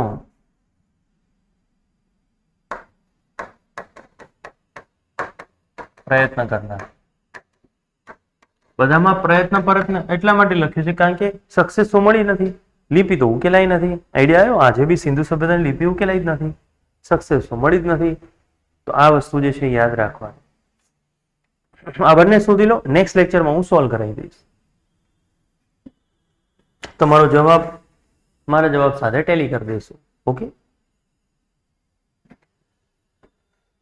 તો આ છે સિંધુ સભ્યતાનો સમાજ. હજી જે ભણીએ છીએ એ સમાજ જ છે, પણ એને શું છે પર્ટિક્યુલરલી યાદ રાખવા માટે, સારી રીતે ભણવા માટે એને થોડું અલગ કરેલું છે કે આ સમાજ જે છે એનું નગર આયોજન કેવું હતું, આ સમાજ જે છે એની આર્થિક બાબતો કેવી હતી. તો સૌથી પહેલા જોઈએ આ સમાજ જે છે એની આર્થિક બાબતો. ભણી તો સમાજ જ છીએ, પણ થોડું અલગ રીતે તમે ભણશો તો શું ક્વેશ્ચન પૂછાય છે, કેવી રીતે શું છે એક્ઝેક્ટલી આપણને આઈડિયા આવે.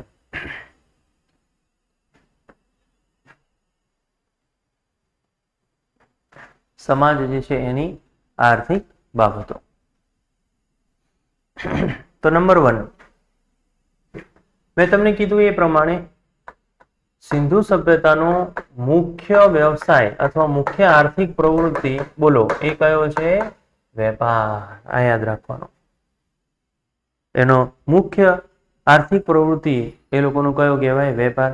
હવે મોસ્ટ આઈએમપી વસ્તુ એ છે કે એ સૌથી વધુ વેપાર કોની પાસે કરે છે? તો સૌથી વધુ વેપાર જે છે એ મેસોપોટેમિયા સાથે કરે છે. આપણે ચર્ચા કરી ત્રણ સભ્યતા છે, મેસોપોટેમિયા પણ છે, પછી કઈ છે બેબીલોન પણ છે, અને પછી કઈ છે ચીની સભ્યતા પણ છે. બધા કરતા સૌથી વધારે વેપાર જે છે એ મેસોપોટેમિયા સાથે કરે છે. એ કયો પાછો સૌથી વધુ વેપાર કરે છે? તો કપાસનો વેપાર કરે છે. કપાસ જે છે એની સિંધુ સભ્યતા જે છે એ શું કરે છે? નિકાસ કરે છે. અને એના બદલે શું લે છે? તાંબુ. તાંબુ જે છે એની શું કરે છે? આયાત કરે છે. સૌથી વધારે મેસોપોટેમિયાથી અહીંયા તાંબુ આવે છે, અને જાય છે શું સૌથી વધારે? કપાસ જાય છે. આયાત અને નિકાસ. એનો અર્થ એ થયો કે સિંધુ સભ્યતાનો જે મેસોપોટેમિયા સાથે જે વેપાર છે એ કઈ પ્રથાથી છે? બાર્ટર પ્રથાથી છે.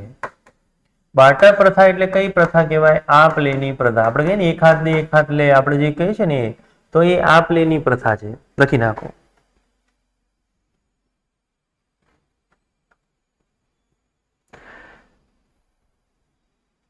બાર્ટર પ્રથાથી આપલેથી આ વેપાર જે છે આપણને જોવા મળે છે.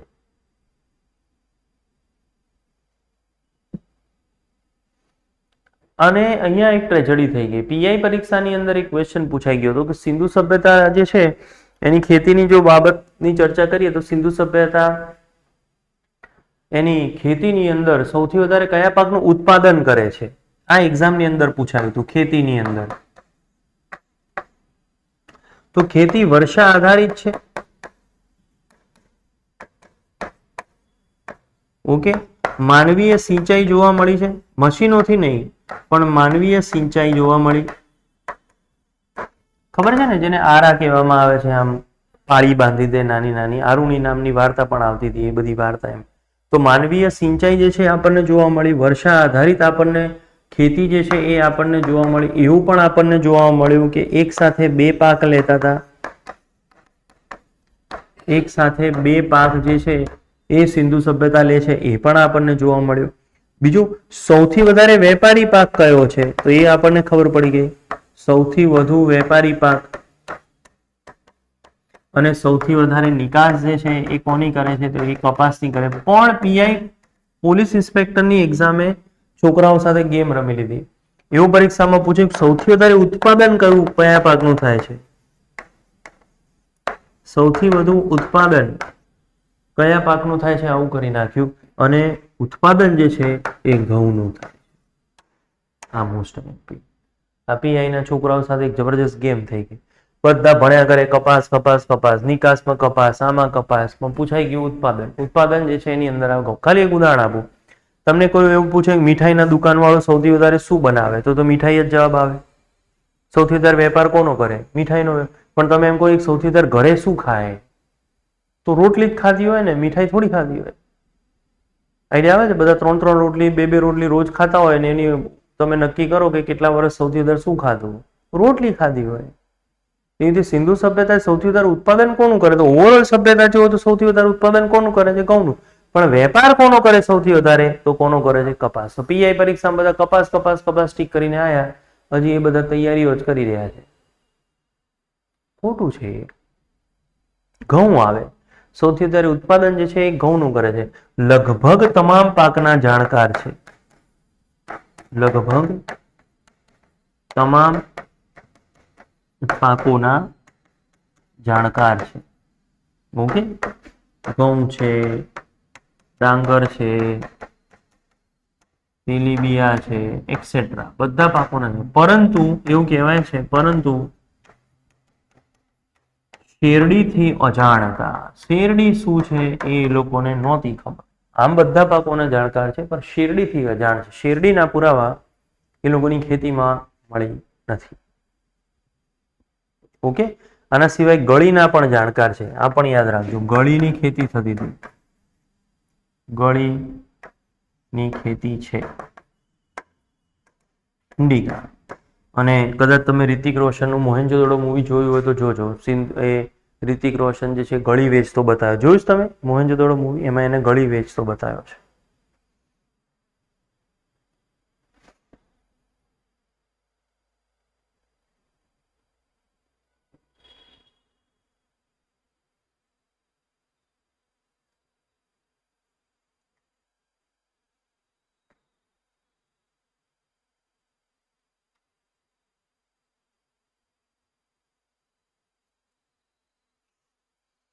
બરાબર, લખી બધાએ?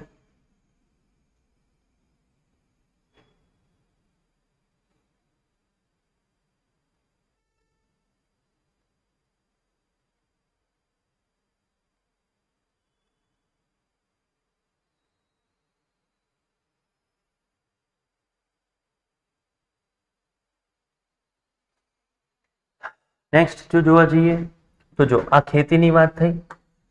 હવે આ તાંબુ અહીંયા આવે છે તો ધાતુ તત્વોની પણ વાત થવી જોઈએ. તો સિંધુ સભ્યતાના ધાતુ તત્વોની વાત કરીએ, કોના જાણકાર છે, શું છે એની વાત કરીએ. તો સૌથી વધારે આયાત કોની કરે છે? તાંબુની. હવે તો ખબર પડી ગઈ. સૌથી વધુ આયાત જે છે એ કોની થાય છે? તાંબુ, એની આયાત. હવે શું કરે છે આ લોકો? તાંબુ વત્તા ખાલી જગ્યા ભેગું કરે અને આ લોકો કાંસુ બનાવી દે છે. એટલે કાંસાના એ લોકો જાણકાર છે. તાંબુ વત્તા ખાલી જગ્યા ભેગું કરે અને આ લોકો શું બનાવી દે છે? પિત્તળ બનાવી દે. ચલો, કોઈ હવે કહેશે કે આ સામાન્ય વિજ્ઞાનનો ક્વેશ્ચન છે, શું આવે આનો જવાબ? સિંધુ સભ્યતા શું ભેગું કરી અને કાંસુ અને પિત્તળ જે છે એ બનાવે છે? ચલો, શું છે આમાં?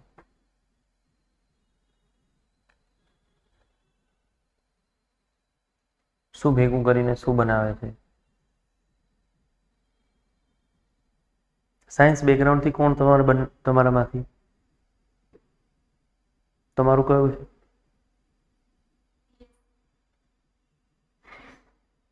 જો કે આવું થાય સાયન્સ.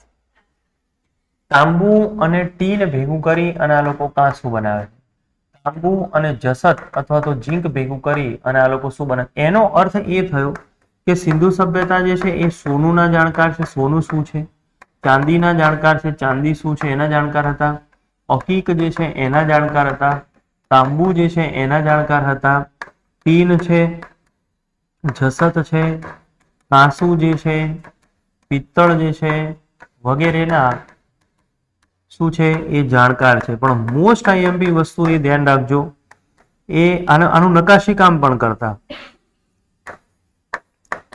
ઓકે, ધાતુના નકાશી કામના જાણકાર છે.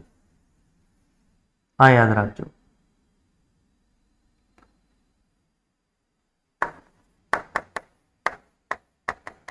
ધાતુ નકાશી કામના જાણકાર, સારા કારીગરો હતા એ લોકો. ઇવન સોની જે છે એના ઘર પણ મળી આવેલા છે, આગળ આપણે ભણીશું. પણ મોસ્ટ આઈએમપી લોખંડ શું છે નથી ખબર. લોખંડથી આ લોકો અજાણ હતા. ત્યાં આપણે મંદિરની વાત કરી કે ના કરી? મંદિર શું છે એ લોકોને નથી ખબર. એ રીતે એક્ઝામની અંદર પૂછાય છે. લોખંડના એ લોકો અજાણ છે. એટલે લોખંડથી બનતી બધી ધાતુ તત્વો એ બધાને એ લોકો અજાણ છે.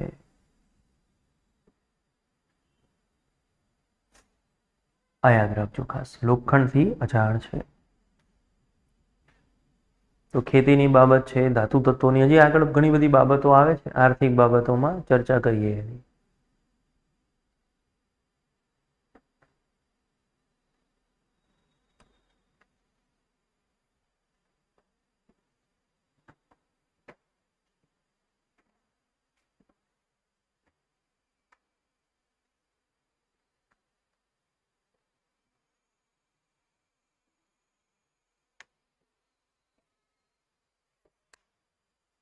બરાબર, લખી દો આરામથી. પહેલા સમજી લેવાનું, પછી લખી નાખવાનું. ઓકે, એક ડેડિકેશન વાળો ચોપડો બનાવવાનો અને બીજી બાબત એક કોરો ચોપડો બનાવવાનો. લીટા વાળો ચોપડો ના હોવો જોઈએ. કેમ? ચાલો, કોણ કહેશે કેમ? કોરો ચોપડો બનાવવાનો, લીટા વાળો નહીં. શું કામ? બોલો, કેમ એવું? લીટા વાળો નહીં, કોરો ચોપડો બનાવવાનો. વાય નહીં? કેમ? પીએસઆઈમાં મેન્સ છે કે નહીં? રેવન્યુ તલાટી સીસીમાં મેન્સ છે કે નથી? છે. ભવિષ્યમાં કોઈ પણ એવી પરીક્ષા આવે જેમાં તમારે મેન્સ લખવાનું આવશે, એ કોરામાં આવશે, કોરા કાગળમાં લખવાનું આવશે. પછી કોઈને એવું હોય કે લીટી ઉપર નીચે જતી હોય, અક્ષર બરાબર ના હોય, એ બધું એમાં વધારે થાય. એટલે હવે જિંદગીભર, અત્યારથી લઈને જિંદગીભર કોરા ચોપડાની જ આદત પાડવાની, લીટીવાળું સ્કૂલ સુધી હોય, હવે ના. ઇંગ્લિશ બી કોરા ચોપડામાં લખવાનું આવશે, છે ને, એસે લખવાનું, ગદ્ય લખવાનું, ખબર છે ને આ બધું આવે. અચ્છા, રેવન્યુ તલાટી પીએસઆઈમાં તો છે જ. રેવન્યુ તલાટી સીસીઈમાં મીન્સ છે કે નહીં? હવે 3-3, 5-5 માર્કના ક્વેશ્ચનોમાં શું કરવાનું? કોરા ચોપડામાં લખવાનું, કોરું કાગળ હશે, ખાલી ઉપર ક્વેશ્ચન લખ્યો હશે. એટલે એ જ્યારે તમારે આવશે ત્યારે કોરાની અંદર લખવાનું આવશે. અને એટલા માટે એવું કહેવાય છે કે અત્યારથી લીટીવાળા કાગળ જે છે એને ભૂલી જવાના, કોરાની અંદર જ લખવાનું. ઓકે, તો એ ધ્યાન રાખજો, બનાવી જ દેજો. એક અલગથી કોરો ચોપડો જ બનાવવાનો, ભલે ફરીથી રિપીટ કરવું પડે, ભલે ફરીથી લખવું પડે, પણ લીટાવાળું બધું પાછું કરી દેવાનું. એ નહીં ચાલે. કોઈ છોકરાને આપી દેવાનો લીટાવાળા ચોપડા, નાના છોકરાઓને આપો, એ લોકોને કામ લાગશે. આપણે સીધું જ કોરા કાગળવાળો ચોપડો વસાઈ લેવાનો. હવે બાકી શું છે સિંધુ સભ્યતાના વેપારની અંદર? તો મોસ્ટ આઈએમપી છે આપણા માટે 2-3 શબ્દો. એક છે મૃદભાંડ. આર્થિક બાબતોમાં મૃદભાંડ બહુ પ્રખ્યાત છે. અને મૃદભાંડ એટલે શું થાય પહેલા સમજી લેજો કે ચીકણી માટી જે છે એ ચીકણી માટીના વાસણો આ લોકો બનાવે, એને કહેવામાં આવે છે મૃદભાંડ. એના સિવાય એક શબ્દ પ્રખ્યાત છે અને એને શું કહેવામાં આવે છે? ટેરાકોટા. અને ટેરાકોટા એટલે શું થાય? તો લાલ કાળી, આમ ખાસ લાલ માટે ટેરાકોટા શબ્દ વપરાય છે. તો લાલ પકવેલી, લાલ કાળી પકવેલી ઈંટો જે છે, પકવેલી ઈંટો જે છે એના આ લોકો વાસણો પણ બનાવે, આના આ લોકો રમકડા પણ બનાવે. આ એના જાણકાર છે. તો એક મૃદભાંડ યાદ રાખવાનું, બીજું ટેરાકોટા યાદ રાખવાનું, અને થર્ડ જે છે એ શું કહેવામાં આવે છે? સ્ટીએટાઇટ. અને સ્ટીએટાઇટ જે છે એનો અર્થ શું થાય છે? તો મુલાયમ પથ્થર થાય છે. અને આ લોકો મુલાયમ પથ્થરના શું બનાવતા હતા? સિક્કા બનાવતા હતા. મુલાયમ પથ્થરના આ લોકો સિક્કા બનાવે. એ સિક્કામાં મેં તમને શીખવાડ્યું એવી રીતે કે જે મુલાયમ પથ્થરના જે સિક્કા બને છે એની અંદર જો જોવા જઈએ તો એક બાજુ આપણને શું જોવા મળ્યા? બોલો, પશુપતિનાથ. અને બીજી બાજુ આપણને શું જોવા મળે છે? બીજી બાજુ તો બીજી બાજુ કોઈ પણ એક શૃંગી પશુ આપણને જોવા મળે છે. એક શૃંગી પશુ અથવા તો આ જોવા મળે છે. પેલા આ 3 લખી નાખો તમે: મૃદભાંડ, ટેરાકોટા અને સ્ટીએટાઇટ.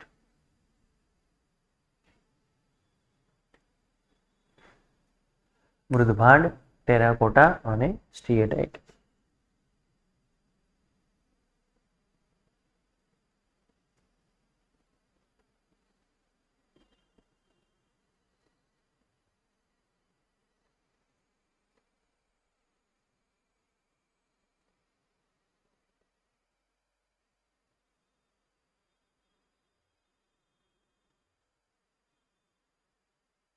મૃદભાંડ, ટેરાકોટા અને સ્ટીએટાઇટ 3 શબ્દો એકદમ યાદ રાખવાના. ત્યારબાદ હું લખતો રહું છું, તમે બી લખી જ નાખજો. એના પછી સિંધુ સભ્યતા જે છે એને શું ખબર છે? કોનો વેપાર એ લોકો કરે છે? તો સુતરાઉ કાપડ. આપણે કપાસ તો જોઈ લીધું છે, પરંતુ આ સુતરાઉ કાપડના એ લોકો જાણકાર છે. વત્તા ઊન જે છે એનો વેપાર જે છે એ લોકો કરે છે. સુતરાઉ કાપડ શું છે ખબર છે, ઊન શું છે એ લોકોને ખબર છે, એનો વેપાર આ લોકો કરે છે. આના સિવાય જો જોવા જઈએ તો કોળી છે, ચીપલા જે છે, ઇવન શંખ જે છે, નાના નાના શંખ હોય એના આ લોકો આભૂષણો બનાવે. આભૂષણોનો બનાવે અને એનો પણ આ લોકો શું કરે છે? વેપાર કરે છે. આના સિવાય જો જોવા જઈએ તો કિંમતી પથ્થરો છે, ઓકે, એના પણ આ લોકો શું બનાવે છે? આભૂષણો બનાવે છે. એનું પણ આ લોકો નકાશી કામ જે છે એ લોકો જાણે છે. ઓકે, કિંમતી પથ્થરોના એ લોકો જાણકાર છે. લાપીસ લાજુલી નામનો એક કિંમતી પથ્થર જે છે એક સ્થળેથી મળી આવેલો છે, જે જ્યારે આપણે સ્થળો ભણતા હશું ત્યારે આપણે ચર્ચા કરીશું. એક એવું નગર છે જેની અંદર બધા સોની રહે, બધા સોની, નકાશી કામ વાળા બધા, એની પણ આપણે ચર્ચા કરીશું. લાપીસ લાજુલી કિંમતી પથ્થર છે એ આપણા માટે ઇમ્પોર્ટન્ટ. પથ્થરના બહુ એ લોકો જબરજસ્ત કારીગરો હતા પથ્થરના. અને એવું કહેવામાં આવે છે કે આ લોકો પથ્થરથી તોલ, માપ અને વજનિયા પણ બનાવતા. તોલ માપ અને વજનિયા જે છે એ પણ બનાવતા. અને એ વજનિયાની ખાસિયત એ હતી કે બધા આવી રીતે ગુણકની અંદર હતું. એ બધા વજનીય ગુણકમાં હતા. આવી રીતે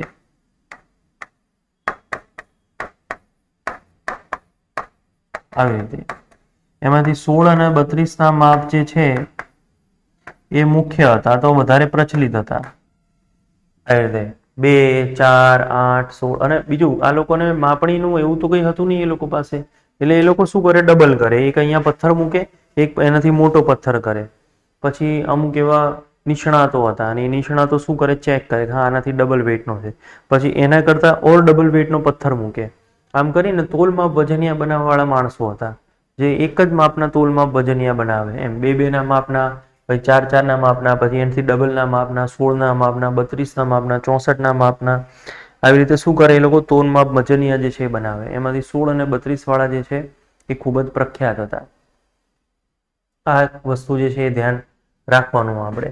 આના સિવાર જે છે એ લોકો શું કરે છે, તો હાથી દાંત જે છે, હાથી દાંતની ચીજ વસ્તુઓ જે છે આ લોકો બહુ બનાવે. જેમ કે હાથી દાંતની સોય મળી આવેલી છે, ક્યાંથી મળી આપણે આગળ સભ્યતાઓમાં જોઈશું. હાથી દાંત જે છે એની ફૂટપટ્ટી મળી આવેલી છે. ઓકે, આ બધું જે છે ખાસ યાદ રાખવાનું.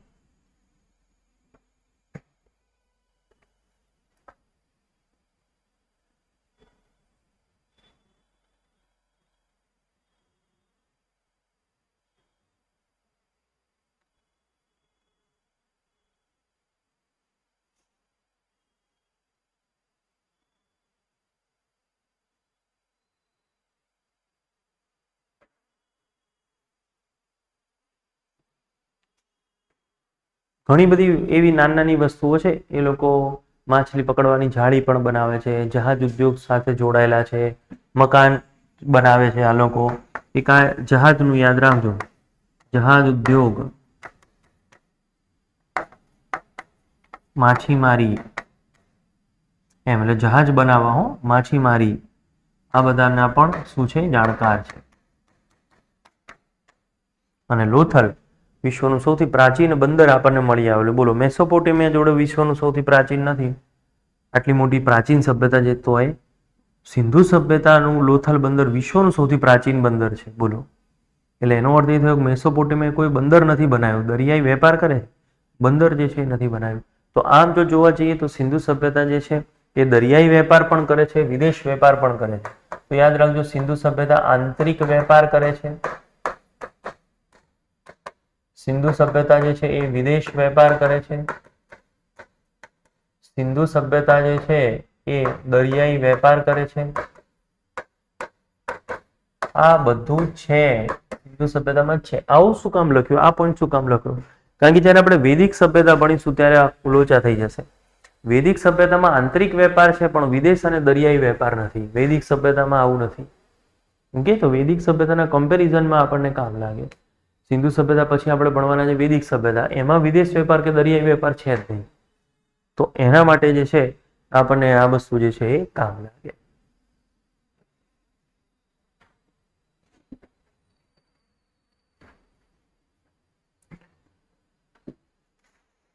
તો આ સિંધુ સભ્યતા જે છે એનું શું કહેવામાં આવે છે, આર્થિક બાબતો.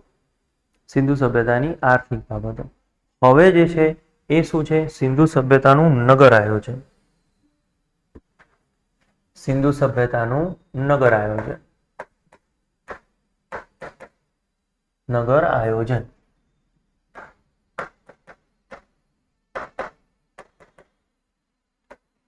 તો સૌથી પહેલા તો સિંધુ સભ્યતાનું નગર આયોજન જે છે એ સિટાડેલ તરીકે ઓળખાતું. સિટાડેલ શું છે? સિટાડેલનો અર્થ થાય છે ઊંચો ટેકરો. આ સિટાડેલનો અર્થ થાય છે, જેનો અર્થ છે એમ ઊંચો ટેકરો, આ સિટાડેલનો અર્થ છે. તો સિંધુ સભ્યતા જે છે એનું નગર કેવું હતું?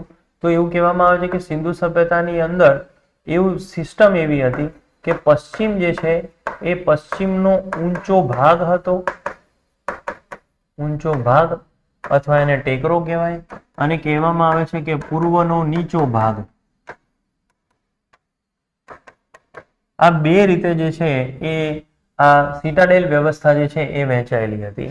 ઉદાહરણ તરીકે આવી રીતે ઊંચું નગર અને આ શું છે નીચું નગર, આવી રીતે હતું. આને કહેવામાં આવે છે ઊંચું નગર અને આ જે છે એ શું હતું નીચું નગર. અને ઊંચું નગર જે છે આપણને ક્યાં જોવા મળે પશ્ચિમ એરિયામાં અને નીચું નગર આપણને ક્યાં જોવા મળે પૂર્વ એરિયામાં. ઊંચું નગર અને નીચું નગર. ઊંચા નગર જે છે એની અંદર કોણ વસવાટ કરે આ ઊંચા નગરની અંદર? તો એની અંદર જોવા જઈએ તો આ રીતે શાસક છે, એનો પુરોહિત છે, બરાબર, એના મોટા વેપારી છે, આ બધા ત્યાં હોય. જ્યારે જે નીચું નગર જે છે એની અંદર શું હોય? એની અંદર સામંતો રહે, એની અંદર નાના વેપારી હોય. ઋતિક રોશનને નાનો વેપારી બતાવ્યો છે ગળીનો, અને પછી તમને ખબર હોય તો એક દરવાજામાં જાય, દરવાજામાં સોનાનો સિક્કો બતાવે, સીડીઓથી ઊંચો જાય અને ઉપર જઈને એ વેપાર કરે, આવું બતાવ્યું છે. તો નાના વેપારી રહે, આના સિવાય ખેડૂતો જે છે એ રહે, સામંતો એટલે મજૂરો એમ. તો આ રીતે બે ભાગની અંદર વહેંચાયેલું છે અને આ ઊંચા ટેકરાવાળી વ્યવસ્થા જે છે એને શું કહેવામાં આવે છે? સિટાડેલ તરીકે ઓળખવામાં આવે છે.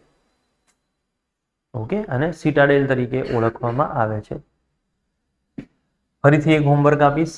આના સિવાય સિંધુ સભ્યતા જે છે એમાં ત્રિસ્તરીય નગર આયોજન પણ જોવા મળે. ત્રિસ્તરીય નગરો પણ આપણને જોવા મળે. ઉદાહરણ તરીકે ધોળાવીરા છે, ખીરસરા છે, બધા ત્રિસ્તરીય હતા. આની અંદર એક ટેકરો હોય, બીજું હોય અને ત્રીજો હોય. આવી રીતે અહીંયા જે છે એ શાસક અને એનું પરિવાર રહે, શાસક વત્તા પરિવાર રહે. અહીંયા સેકન્ડમાં કોણ રહે? મોટા વેપારી રહે અને પુરોહિત રહે. અને થર્ડ એરિયા જે છે એની અંદર કોણ રહે? આ સામંતો રહે, ખેડૂતો રહે વત્તા નાના વેપારી રહે. તો આ રીતે ત્રણ ભાગમાં પણ આપણને ત્રિસ્તરીય નગર આયોજન પણ જોવા મળ્યું. અને એના બેસ્ટ ત્રિસ્તરીય નગરોના ઉદાહરણ જો પરીક્ષાની અંદર પૂછાય તો એ છે ધોળાવીરા અને ખીરસરા. તો બંને આપણને જગ્યાઓ ક્યાં આવેલી છે? કચ્છમાં. તો કચ્છનું ધોળાવીરા અને ખીરસરા જે છે એ કેવું આપણને જોવા મળે છે? ત્રિસ્તરીય નગર આયોજન આપણને જોવા મળે છે. ઓકે, હવે જે દ્વિસ્તરીય નગર આયોજન જે છે, દ્વિસ્તરીય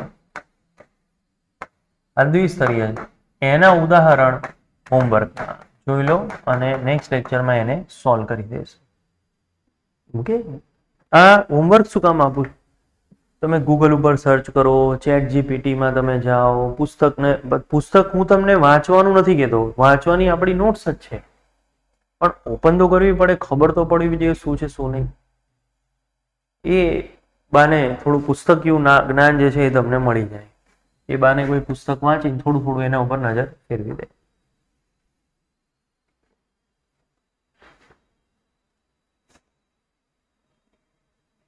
સિટાડેલનો અર્થ જ એવો થાય છે ઊંચા ટેકરો. એ સિટાડેલનો અર્થ એવો થાય છે ઊંચો ટેકરો. એ સિટાડેલનો અર્થ છે.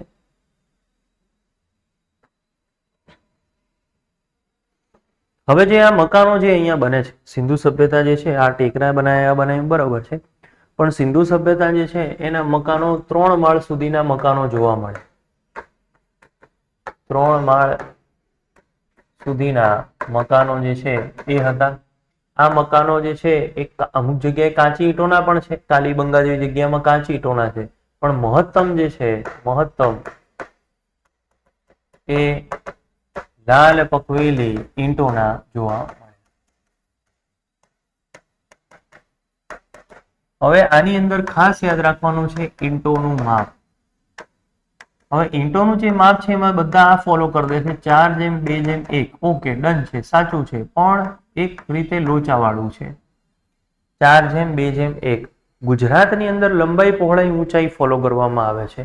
ક્યાં કરવામાં આવે છે? ધારો કે ગુજરાતમાં પાઠ્યપુસ્તક મંડળ હંમેશા આપણને શું પૂછે? તો ઓકે તે લખાય લંબાઈ પહોળાઈ અને શું ભણાવે આપણને? ઊંચાઈ ભણાવે. બોલો, અહીં જ આપણે ભણ્યા કે નહીં? કોઈ બી ગુજરાતમાં લંબાઈ પહોળાઈ ઊંચાઈ જ શબ્દ બોલે, જેને આપણે ઇંગ્લિશમાં કે ફિઝિક્સમાં એ રીતે બોલતા LBH આપણે બોલીએ છીએ, બોલીએ ને એમ આપણે લંબાઈ પહોળાઈ અને ઊંચાઈ. તો એની લંબાઈ જે છે પહોળાઈ જે છે અને ઊંચાઈ જે છે એનો રેશિયો આપણે ફોલો કરતા હોઈએ છીએ. ઓકે, એ પ્રમાણે ઈંટોના માપ જો જોવા જઈએ અહીંયા તો 4:2:1. ઓકે, આ યાદ રાખજો ખાસ.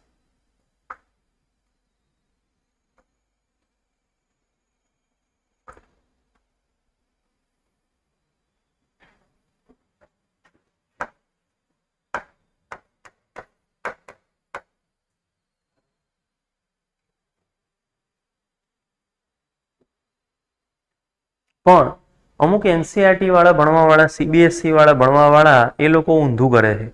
ઊંચાઈ, પહોળાઈ અને લંબાઈ ઉપર જાય છે. ઘણા લોકો આવું કરે છે.